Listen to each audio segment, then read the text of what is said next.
Hey, hey, YouTube family. How you doing? This is Rhonda with Rhonda Loves Life. Thanks for joining me. And look at here. I'm finishing up my hot tea for the night. Um, mm, mm, mm, mm. Really good. And I'm using King Charles, the honey I got from King Charles High Grove Gardens. And my daughter's enjoying it too. So that little bottle, I think we're going to go through that pretty quickly.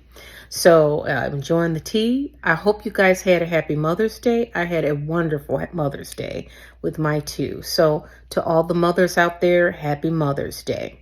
All right. So let's get into it. All right, Harry and Meghan, the Duke and Duchess of Nigeria. That's right. Ooh, these two are really dancing for their money. They're really trying to rebrand. And the American media, the propaganda machine, Ari Emanuel and Big O and Paramount and Walt Disney owning ABC, all of them are trying to really promote these two. They are really trying. But let's get into it. Really get into it. And I want to hear your comments. But I've got a couple of questions and I've got some comments of my own.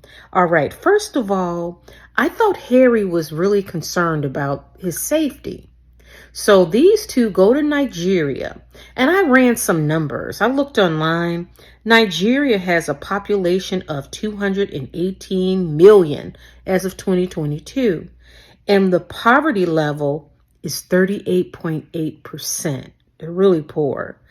And I looked at the U.S. State Department website, travel advisory, and look at this. They said they consider a level 3. And they said due to crime, terrorism, civil unrest, kidnapping, and armed gangs, they suggest not traveling. So I thought Harry had concern about his safety in England. Another question I want to ask is that, and I'm writing this stuff because I got my notes. How will, Harry and Meghan use this trip? Because they got to dance for their, they dance for their money, now. So when Harry and Meghan went there to visit, did they bother to give any money to the people? How much money? We're talking money, dollars. How much did they give to the people to improve their lives? In a country that's 38.8%, they have a 38.8% poverty rate. That's just a question. Or was this all about them getting footage for their projects in America? Because it looks good, doesn't it? It looks so good. All right. So what was the purpose of this trip? We know they want to rebrand themselves. They are desperate to rebrand themselves. And they need content. And what I think was brilliant about King Charles and William, they shut the door. And I really agree with how King Charles is handling this. I don't understand how anybody could be questioning this man. He has cancer. We don't know the type of nightmare Harry is behind closed doors. We don't know. So, but what we do know is that Harry is always the one running to the press. And if you guys think, I've said this several times, and over a year ago I mentioned this, if you don't think that Harry's goal is not to tear down and destroy the royal family, you guys are asleep at the wheel. Harry, and with the help of Meghan, their goal is to tear down the royal family in the media. That's their goal, to tear them down. And then Harry and Meghan thinks that they can replace it. The royal family can be replaced with the Duke and Duchess of Nigeria. That's really what they want. There is anger, jealousy, and resentment behind that. It really is. And they've got people, powerful people behind the scenes that are really advising them. I believe that because these two are rolling idiots. They just roll on a crazy train and they just idiots from the time they wake up to the time they go to bed. There's not much there. And they keep bumping into walls. Somebody's advising them. I really do believe that. But this Nigeria trip was all about rebranding. And my question is, will it work? I don't think so. I still don't think so. But I am very fascinated by how the powers to be, like Ari Emanuel and his connections with these studios. Big O, right? Tyler Perry, Paramount Pictures. All of them are behind the scenes. They're the ones that's really pushing these celebrity magazines like People, Harper's Bazaar, Vanity Fair, all those. They're pushing them to promote these two because they think that by doing that, force feeding it down our throats, that we're going to start to believe that these two is something that we should aspire to be and to admire. That's really what they want to do. Now, did you guys hear what Netflix did with Kim Kardashian's the Tom Brady roast? Kim Kardashian got booed. I played that in another video on my channel. Check it out. She was nearly in tears. Do you know that Netflix, they actually edit the video, edit the whole boo section out? The booing section? I mean, so all the other stuff about Kim Kardashian and the whale vagina and all that. So if you don't think Netflix will doctor Meghan's videos and Harry's to continue to push, they keep pushing and pushing and pushing her in our faces. These two, they are, because in their mind, they've decided that Harry and Meghan's going to be the alternative to Will and Kate.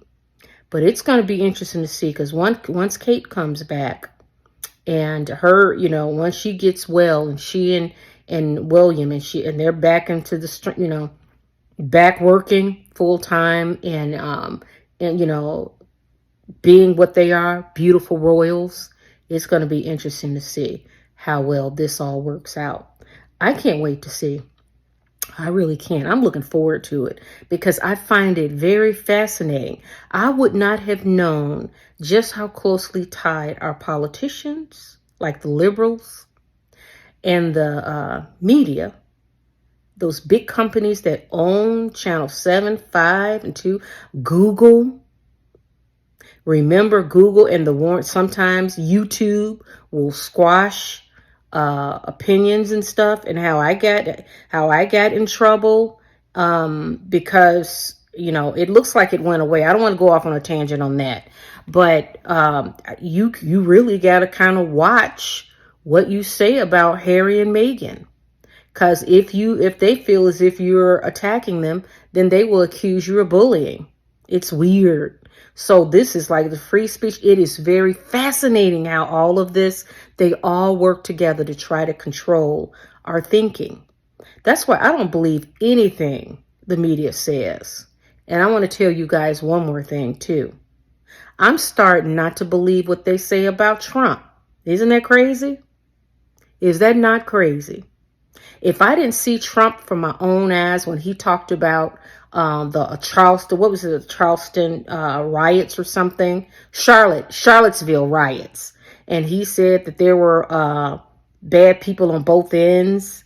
And if I didn't hear that part, I would be like, some of the things Trump said, I judge him on what he says. Now, I'm not getting into politics on my channel. My point is, I don't believe any narrative the media tries to paint. I only look at the individual and what they say. The same with Candace Owens. I judge Candace Owens by what came out of her mouth. What I hear, what I see, and what I hear, that's what I judge. But I'm not going to believe nothing the media say. Nothing. And they're so nasty. The way they turn their backs on, did you see on the set about those young kids being abused? Hollywood did not know that. These studios didn't know that. Oh, they had no idea, huh? Really? And then Netflix want to edit Kim Kardashian tape? Really? So you don't think that we already have an opinion of Kim Kardashian? Don't you think that we already know she had a tape? And we know all the black men she done dated and bedded? So you're going to try to shape our view of her from that one video? It is fascinating. Now we see just how they try to manipulate us. Stay sharp, guys. Keep your eyes open because they want to really control what we think and how we feel. And Harry and Meghan, I am starting to believe that these two are anti-free speech. They want to muzzle us. They are Harry and Meghan are very much deeply in that camp. And I don't trust them and I don't like them. So you guys leave your comments in the chat. I want to thank you for watching, and I will chat with you soon. Love you. Ciao. Mwah.